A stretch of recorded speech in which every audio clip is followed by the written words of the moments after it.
श्री शिवाय नमस्तुभ्यम दोस्तों। अगर आप एक यह उपाय कर लेते हैं तो यकीनन आप पर महालक्ष्मी और महादेव की असीम कृपा होगी और आप धनवान बन जाओगे। आप धनवान ना बने तो मुझे बताना, बस आपको वह उपाय करने हैं जो इस वीडियो में आपको बताए जाएंगे। तो दोस्तों, ये वीडियो एक बार अपने फायदे के लिए जरूर पूरा देखना। ये वीडियो देखने के बाद आपको समझ में आ जाएगा कि वास्तव में इन वृक्षों को छूने से आपको करोड़पति होने से नहीं रोक पाएगा। ये छूने पर हर कोई हो जाता है, रातों रात करोड़पति धनी हो जाता है, उसका भाग्य चमक जाता है। दोस्तों, आज के इस वीडियो में मैं आपको 3 ऐसे वृक्षों के बारे में बताऊंगा। 3 में से कोई भी एक वृक्ष को आप छू लेते हैं तो तत्काल आपकी गरीबी मिट जाएगी। इसमें आपको एक भोग भी चढ़ा करके आना है। मैं सारी जानकारी आपको एक वीडियो में दोस्तों, हमारे हिंदू धर्म में पेड़ को देवी देवता मान करके, पेड़ पौधों को देख स्वरूप मान करके हम इनकी पूजा करते हैं। पर विज्ञान कहता है कि पेड़ पौधे मनुष्य को फ्री में प्राण वायु प्रदान करते हैं। बिल्कुल ही पेड़ पौधे हमें फ्री में प्राण वायु प्रदान करते हैं। पेड़ पौधे हमें ऑक्सीजन देते हैं एवं हमारे द्वारा निकाले जाने वाले कार्बन डाइऑक्साइड एवं अशुद्ध वायु हमसे लेते हैं। मनुष्य को शुद्ध ऑक्सीजन प्रदान करते हैं। पेड़ पौधे धूप में तपते हैं एवं मनुष्य को शीतल छाया प्रदान करता है। पेड़ पौधे हमें कई तरह के फल फूल एवं जलाने के लिए लकड़ी भी प्रदान करते हैं। तो हमारे शास्त्रों पेड़ पौधों को बहुत गुणकारी कहे गए हैं। अन्य बीमारी का उपचार पेड़ पौधों के माध्यम से, जड़ी बूटी के माध्यम से कर सकते हैं।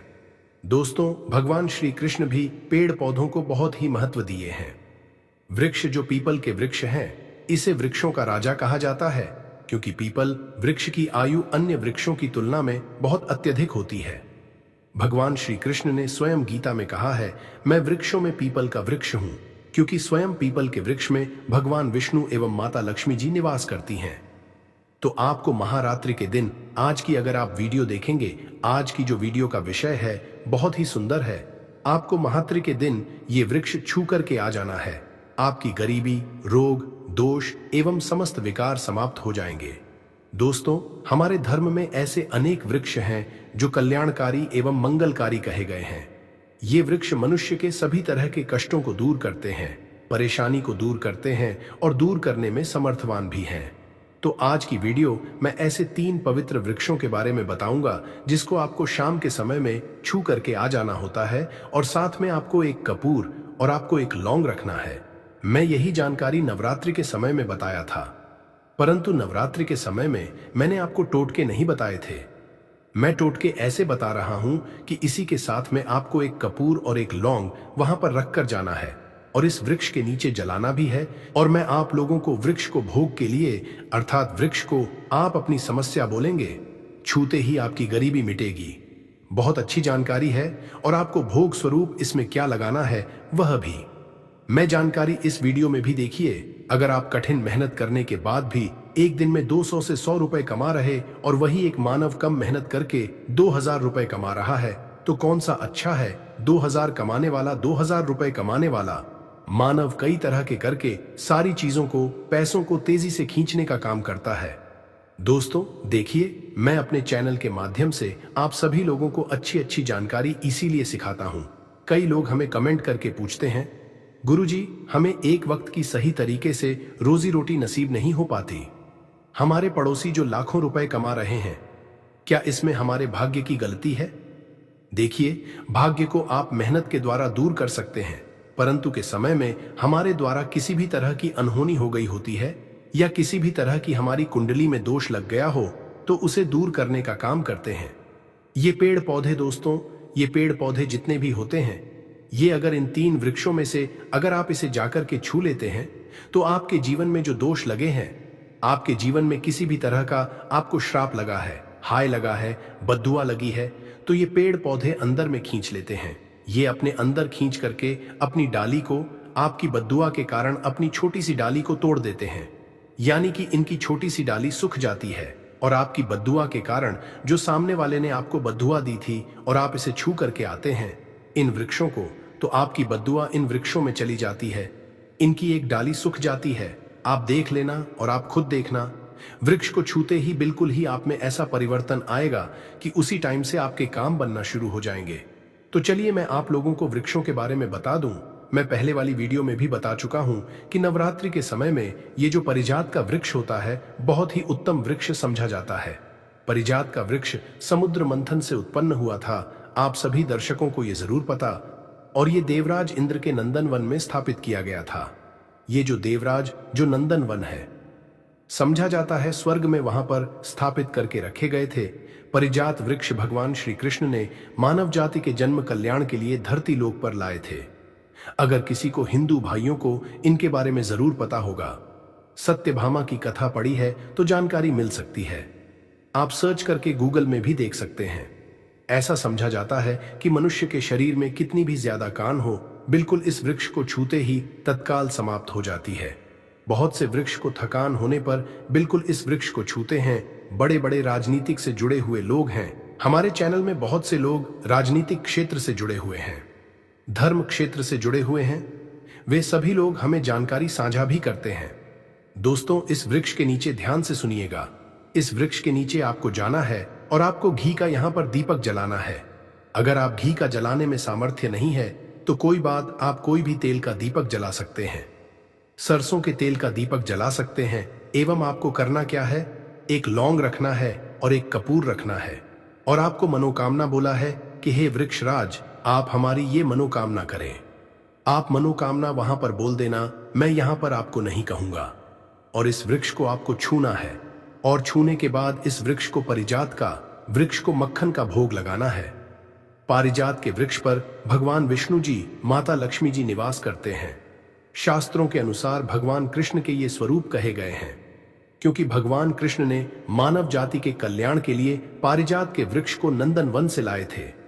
तो इसे छूते ही अगर आपके जीवन में किसी भी तरह की हाय लगी हो, बद्दुआ लगी हो, किसी की बुरी नजर लगी हो, जिसके कारण आपके बंद किस्मत के ताले खुल रहे हैं, और आप चाहते हैं कि आपके बंद किस्मत के ताले खुल जाए, आपकी हाय बद्दुआ कट जाए, शनि दोष लगा हुआ है कट जाए, तो वृक्ष को छुए और आपको अपनी प्रार्थना बोलनी है कि हमारी हाय बद्दुआ एवं शनि दोष को मिटाए, हमारी गरीबी को मिटाए।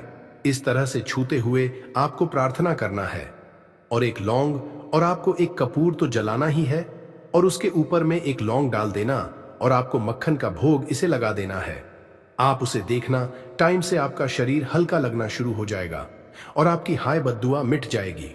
अब आप में से अधिकतर लोग बोलेंगे कि गुरुजी, हमारे घर के आसपास कोई परिजात का वृक्ष नहीं है, तो हम क्या करें? तो चलिए मैं दूसरा वृक्ष बताता हूं। तो दूसरे वृक्ष में है गूलर का वृक्ष।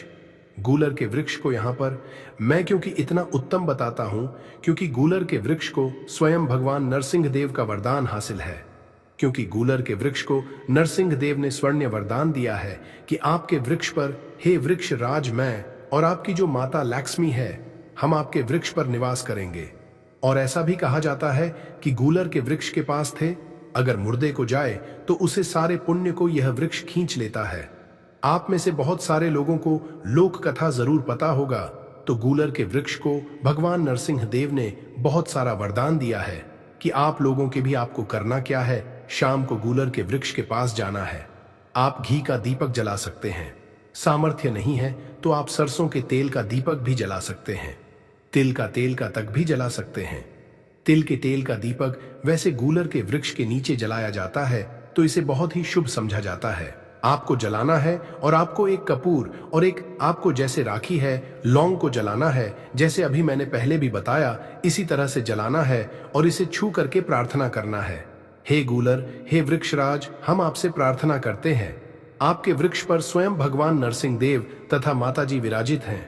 हम प्रार्थना कर रहे हैं कि हमारी गरीबी, हमारी परेशानी, या जो किसी की हमें हाय लगी है, बद्दुआ लगी है, किसी की बुरी नजर लगी है, हमारे घर में किसी को नजर दोष लगा है, सारे दोषों को समाप्त कर दीजिए।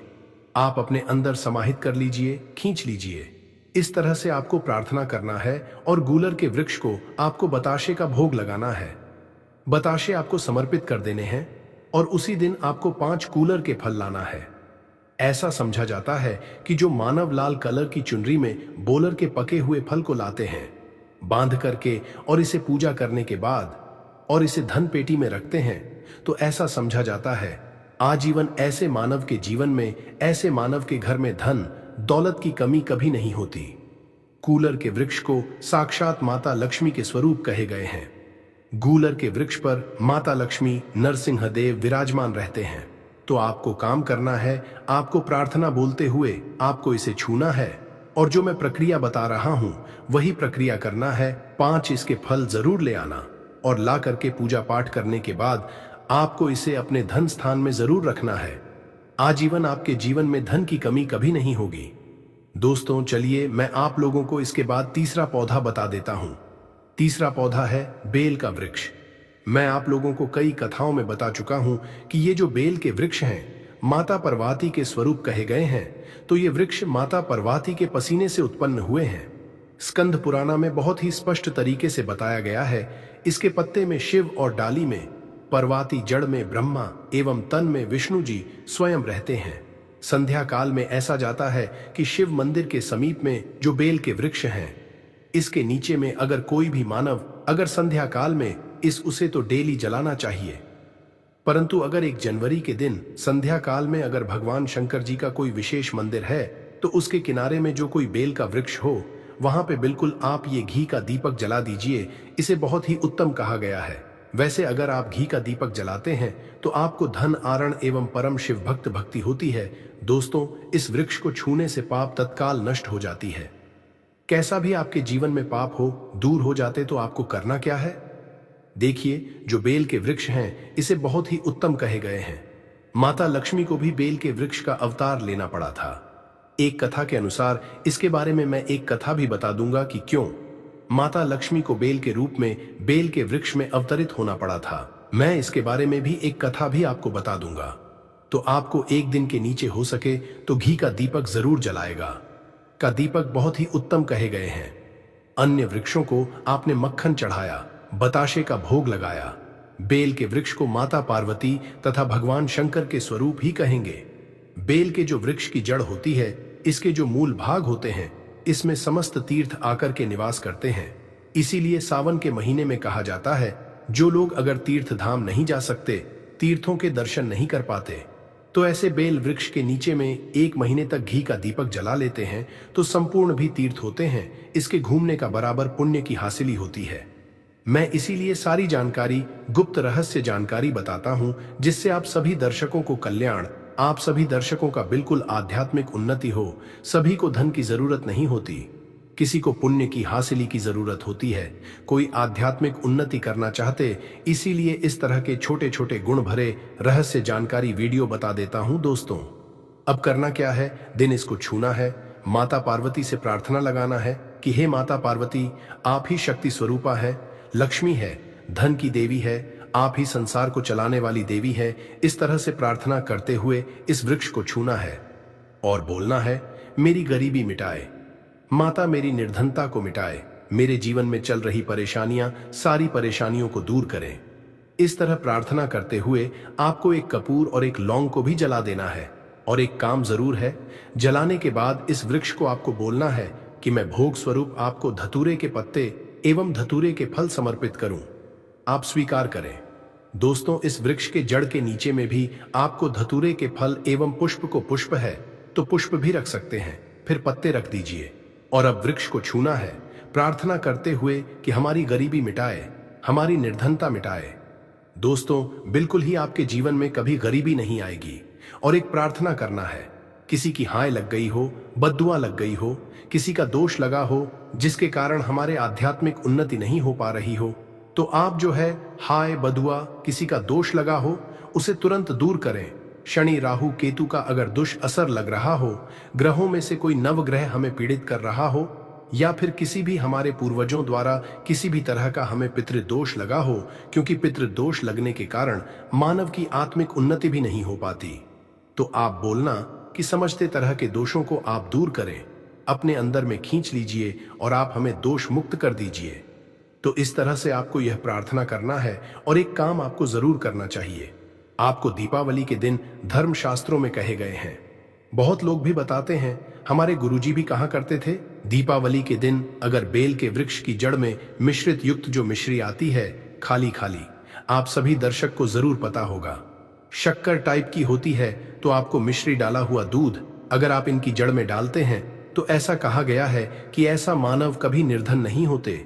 ऐसे मानव के जीवन से किसी भी तरह से अगर लक्ष्मी रुष्ट हो चुकी हो, रोग दूर हो जाते हैं। मानव परमा लक्ष्मी भी प्रसन्न होती है। ऐसे मानव के जीवन में धन का अभाव नहीं होता। ऐसे मानव फिर निरोग रहते हैं, निरोग काया हासिल होते हैं। आप चाहते तो यही क्रिया नियम के वृक्ष पर भी कर सकते हैं। नियम के वृक्ष पर माता लक्ष्मी निवास करती है, समस्त देवी शक्ति निवास करती है। नियम के वृक्ष में अगर आप जो है ध्यान से सुनना, सायंकाल में आपको एक गिलास या फिर एक लोटे सामर्थ्य के अनुसार तांबे के लोटे में आपको दूध डालकर के इनके अंदर इन्हें जो है अभिषेक करना चाहिए, इनके जड़ में डालना चाहिए। परंतु आपको मीठा दूध ही डालना है, मिश्री मिला हुआ दूध को चढ़ाना है, इनकी जड़ में डालना है और गरीबी मिटाने की प्रार्थना करना है। या फिर जो लोग कर्जे का भार है वो लोग बोल सकते हैं कि हमारे कर्ज एक आभार दूर हो, या फिर जीवन में जो किसी भी तरह की जो परेशानी है। पर उससे पहले आपको ये हम बताएंगे कि शिवरात्रि कितनी तारीख को मनाई जा रही है और सही समय एवं संपूर्ण जानकारी इस वीडियो में हम आपको बताएंगे। तो इस वीडियो में ये भी बताया कि शिवराज के दिन ऐसा कौन सा गुप्त उपाय किया जाए जिससे आप रात रात धनी बन सकते हैं। इस वीडियो को आप पूरा देख लेते हो तो आपका जीवन बदल सकता है। इसलिए इस वीडियो को हम आपसे हाथ जोड़कर निवेदन करते हैं कि इस वीडियो को देख लेना। चलिए जान लेते हैं बारी बारी से सब कुछ कि शिवरात्रि के दिन ऐसा क्या खा लेना है हमसे हमको जिससे हम धन की हासिली हो, हमारी हर एक मनोकामना पूरी हो जाए। चलिए जान लेते हैं कि सृष्टि का प्रारंभ इसी दिन से हुआ था। पौराणिक कथाओं के अनुसार इस दिन सृष्टि का आरंभ अग्निलिंग जो महादेव का विशाल काल स्वरूप है के उदय से हुआ। इसी दिन भगवान शिव का विवाह देवी पार्वती के साथ हुआ था। भगवान शिव व पत्नी पार्वती की पूजा होती है।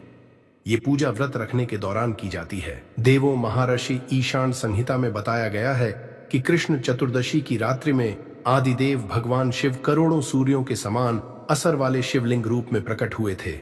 समझा जाता है कि सृष्टि की शुरुआत में इसी दिन आधी रात में भगवान शिव का निराकार से साकार रूप में ब्रह्मा से रुद्र के रूप में अवतरण हुआ था।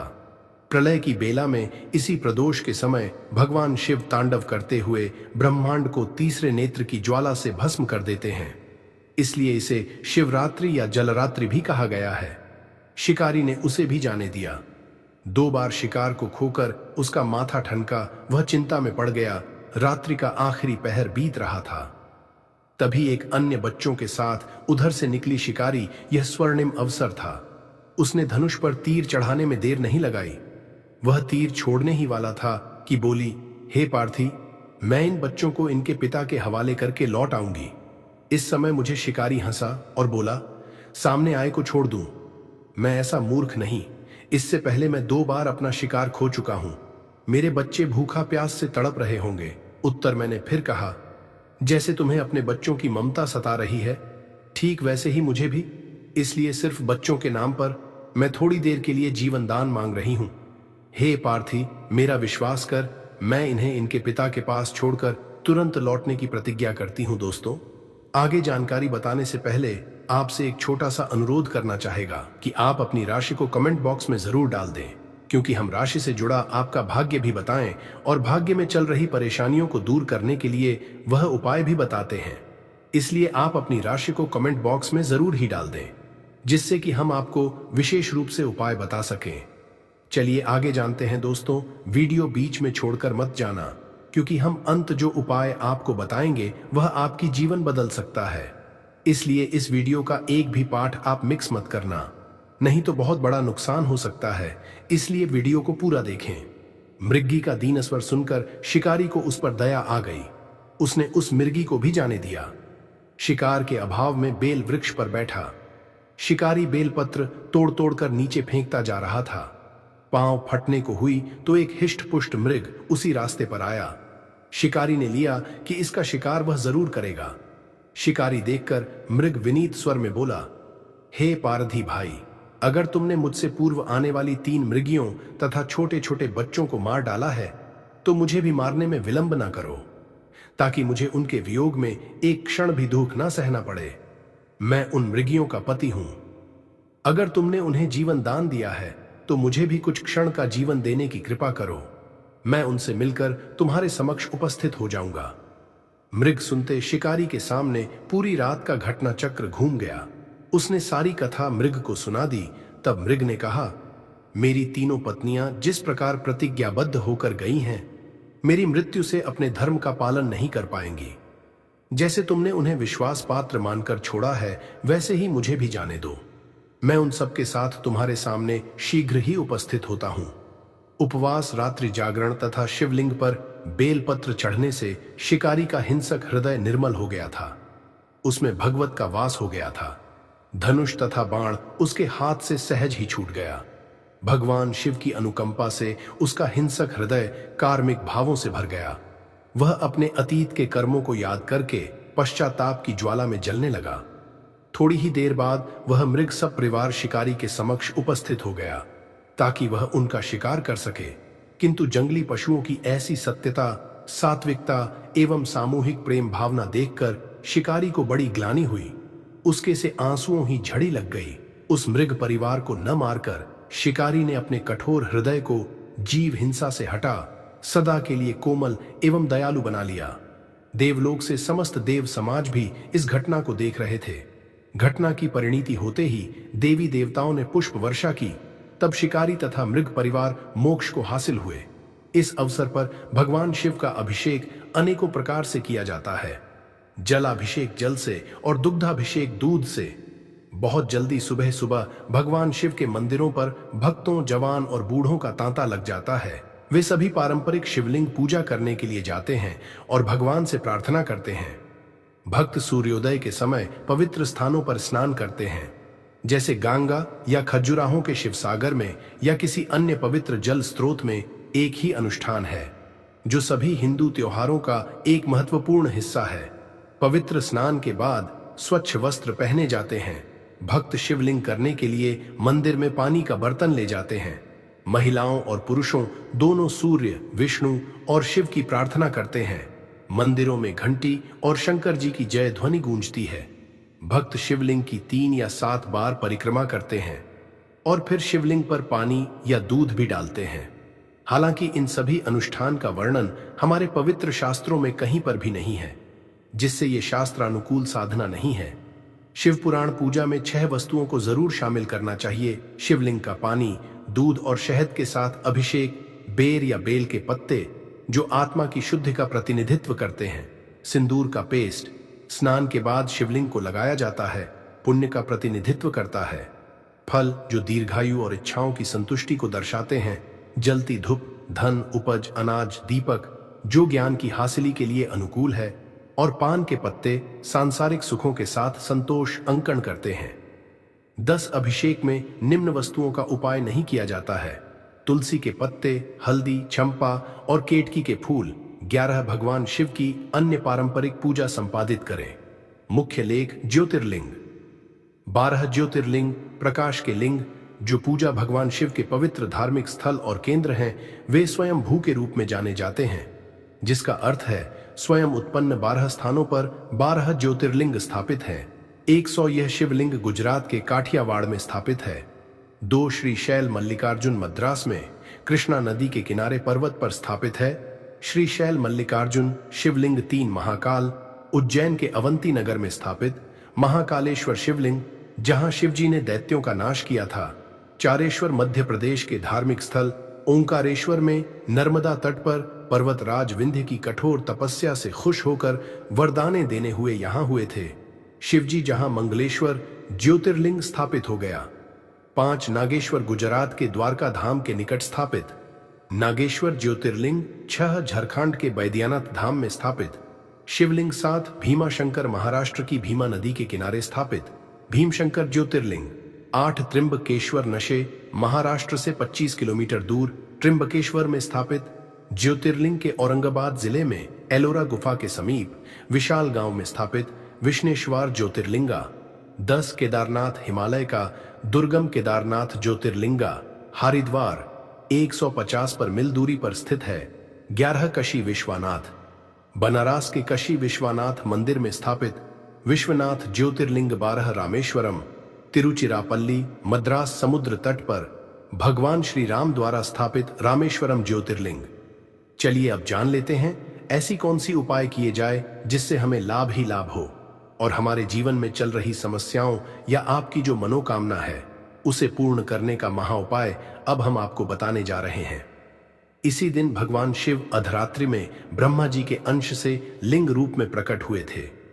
कई जगहों पर मान्यता है कि इसी दिन भोलेनाथ का गौरा माता से विवाह हुआ था। इस दिन विधि विधान से भगवान का पूजा अर्चन किया जाए तो सभी मनोकामनाएं पूर्ण होती हैं। शिवरात्रि पर घर में पारद के शिवलिंग की स्थापना योग्य, ब्राह्मण से सलाह कर स्थापना कर प्रतिदिन पूजन कर सकते हैं, आमदनी बढ़ने के योग्य बनते हैं। शिवरात्रि पर गरीबों को भोजन कराएं, इससे घर में कभी अन्न की कमी नहीं होगी और पितरों की आत्मा को शांति मिलेगी। पानी में काले तिल मिलाकर शिवलिंग का अभिषेक करें, शिवाय मंत्र का करें, इससे मन को शांति मिलेगी। शिवरात्रि के दिन आटे से 11 शिवलिंग बनाएं, 11 बार इनका जलाभिषेक करें, इससे संतान हासिल के योग बनते हैं। शिवलिंग का 101 बार जलाभिषेक करें, साथ ही मंत्र का जप करते रहें, इससे बीमारी ठीक होने में लाभ मिलता है। पर 21 बेल व पत्रों पर चंदन से नम शिवाय लिखकर शिवलिंग पर चढ़ाएं, इससे इच्छाएं पूरी हो सकती हैं। शिवरात्रि पर नंदी बैल को हरा चार खिलाएं, इससे जीवन में सुख समृद्धि आएगी और परेशानियों का अंत होगा। शिवरात्रि पर भगवान शिव को तिल व जव चढ़ाएं। तिल चढ़ाने से पापों का नाश, जौ चढ़ाने से सुख में वृद्धि होती है। विवाह में अड़चन आ रही है तो शिवरात्रि के दिन शिवलिंग पर केसर मिलाकर दूध चढ़ाएं, जल्दी ही विवाह हो सकता है। मछलियों को आटे की गोलियां खिलाएं, इस दौरान भगवान शिव का ध्यान करते रहे, इससे धन की हासिल होता है। कर पा रहा हूं तो वो जब कुछ नहीं कर पाते हैं तो शत्रुता निकालने लगते हैं, शत्रुता निभाने लगते हैं और ईर्ष्या की भावना मन में इस तरह से उनके उत्पन्न होती है कि कभी कभी इसका रूप जो है वह बड़ा हो जाता है। मतलब व्यक्ति हर वो बुरा काम करता है जिससे कि सामने वाला व्यक्ति जो है वह पूरी तरह बर्बाद हो जाए। तो ऐसे शत्रुओं से आपको हमेशा बचकर रहने की जरूरत है और इस छोटे से उपाय को करने की आवश्यकता है। उपाय करिए तो और देखिए कि आपके शत्रु कैसे परास्त होते हैं और कैसे के जीवन से निकलते हैं। तो चलिए जल्दी से बात कर लेते हैं। उपाय की किस तरह से प्याज में आपको कील गाड़ना है और इस प्याज को कहां फेंकना है और इस उपाय को किस दिन करना है, किस समय करना है। सबसे पहली बात कि इस उपाय को स्त्री हो या पुरुष कोई भी कर सकता है। तो वीडियो में आगे बड़े उपाय की बात करें उससे पहले जो लोग बालाजी महाराज के सच्चे भक्त हैं वह सबसे पहले तो वीडियो को लाइक करके चैनल को सब्सक्राइब कर लें, क्योंकि उन्हीं की कृपा से यह वीडियो आप तक पहुंची है। दूसरी कमेंट सेक्शन में जयकारा जरूर लगा दें, पूरी सच्ची श्रद्धा बालाजी महाराज लिख दें, जिससे बालाजी महाराज जल्दी से जल्दी आपकी मनोकामना को पूरा कर दें और आपके सारे कष्टों को हर लें। तो चलिए अब बात कर लेते हैं उपाय की। तो देखिए सबसे पहले आपको क्या करना है, एक साबुत प्याज लेनी है। प्याज जो आप लेंगे 2 तरह की प्याज आती है, एक तो लाल रंग की प्याज होता है, एक हल्का रंग होता है। प्याज का ठीक है लाल से थोड़ा सा हल्का होता है, तो आप कोशिश करें कि जो रंग की प्याज होती है गहरे रंग की वो वाली प्याज लें। ठीक है, प्याज साबुत लेनी है, कटी हुई प्याज यहां पर आपको नहीं लेनी है, बिल्कुल साबुत प्याज लेना है। इसी के साथ आपको क्या करना है, एक लोहे की कील भी लेनी है। अच्छा कील जो आप यहां पर लेंगे वह नई कील आपको बिल्कुल नहीं लेनी है, पुरानी कील लेनी है। तो नई कील ना लें, आपके घर में ही आप ढूंढें कोई पुरानी कील पड़ी हो वह आप ले लें। ठीक है, इसी के साथ आपको क्या करना है, काले रंग का मार्कर पेन लेना है। ठीक है, मार्कर इसलिए कि वो अच्छे से चल जाता है। यहां पर आप स्याही भी ले सकते हैं, स्याही से भी आप लिख सकते हैं। अब देखिए आपको करना क्या है, इन तीनों चीजों को लेकर आपको दक्षिण दिशा में फेस करके बैठ जाना है, अपने घर की दक्षिण दिशा में। तो देखिए जमीन पर बैठकर आपको इस उपाय को करना है। सबसे पहले प्याज आपने ले ली, अब आपको वह प्याज उठानी है और जो काले रंग का पेन या मार्कर आपने लिया है उस प्याज के ऊपर आपको उस पेन से, उस कलम से शत्रु लिखना है। शत्रु क्यों लिखना है, क्योंकि शत्रु एक भी हो सकते हैं, 2 भी हो सकते हैं, 3 भी हो सकते हैं और ज्यादा भी हो सकते हैं, या गुप्त शत्रु भी हो सकते हैं जिनके बारे में आपको पता ही नहीं है। अब आप मान लीजिए नाम अगर उस पर लिखते हैं, इससे आपका एक ही शत्रु दूर होगा, एक ही शत्रु परास्त होगा। परंतु अगर आप प्याज के ऊपर शत्रु लिख देंगे ना, तो आपके जितने भी शत्रु हैं सभी परास्त हो जाएंगे और जीवन से वह शत्रु भी दूर हो जाएंगे जो गुप्त तरीके से आपसे शत्रुता निभा रहे हैं या आपकी पीठ पीछे बहुत कुछ बुरा है या करवा रहे हैं। कुछ है ना जो बहुत सारी क्रियाएं करवा देते हैं। तो इसीलिए प्याज के ऊपर आपको क्या लिखना है? केवल शत्रु लिखना है। किससे लिखना है? जो काले रंग का पेन या मार्कर आपने लिया है। अब आप जहां आपने शत्रु लिखा है बिल्कुल उसके नीचे आपको प्याज पर जहां आपने नाम लिखा है बिल्कुल उसके नीचे आपको एक क्रॉस का निशान लगाना है। ठीक है, क्रॉस का निशान लगाना है। तो देखिए, सबसे पहले आपने प्याज पर नाम लिख लिया, उसके बाद आपने क्रॉस का निशान, जैसे कि हम एक्स बनाते हैं, एबीसीडी में जो एक्स बनाते हैं उस तरह से आपको एक्स का निशान लगा देना है। अब उस एक्स के नीचे भी आपको एक शब्द लिखना है। क्या लिखना है? ठीक है ना, क्या लिखना है? देखिए, यह जो आपने लिखना है यह सिर्फ एक बार लिखना है। एक्स के नीचे सिर्फ एक बार इतना करने के बाद आपको एक मंत्र बोलना है। तो मंत्र आप ध्यान से सुन लें। ठीक है, मंत्रिम पर भी आपको मिल जाएगा, यहां से आप नोट कर लें। तो मंत्र देखिए, आपको फिर से बता रहे हैं, शत्रुनाशिनी। इतना आपको 11 बार बोलना है। मतलब यह जो मंत्र है यह मंत्र आपको 11 बार बोलना है। और मंत्र जब आप बोलेंगे उसी समय आपको उस कील को जहां पर आपने शत्रु का नाम लिखा है या शत्रु लिखा है, वैसे तो शत्रु ही लिखिए, नाम मत लिखिए, उसी शत्रु शब्द के ऊपर आपको उस कील को गाड़ देना है। कब गाड़ेंगे कील को? जब मंत्र बोलेंगे। तो बस कील गाड़ने के बाद को क्या करना है? उस प्याज को उठाना है। आप चाहे तो किसी कपड़े में रख ले, है ना, क्योंकि इस उपाय को आपको छुपा कर करना है, किसी को बताकर नहीं करना है, क्योंकि ऐसा उपाय जल्दी काम करता है। फिर आप किसी भी सुनसान स्थान पर जाएं,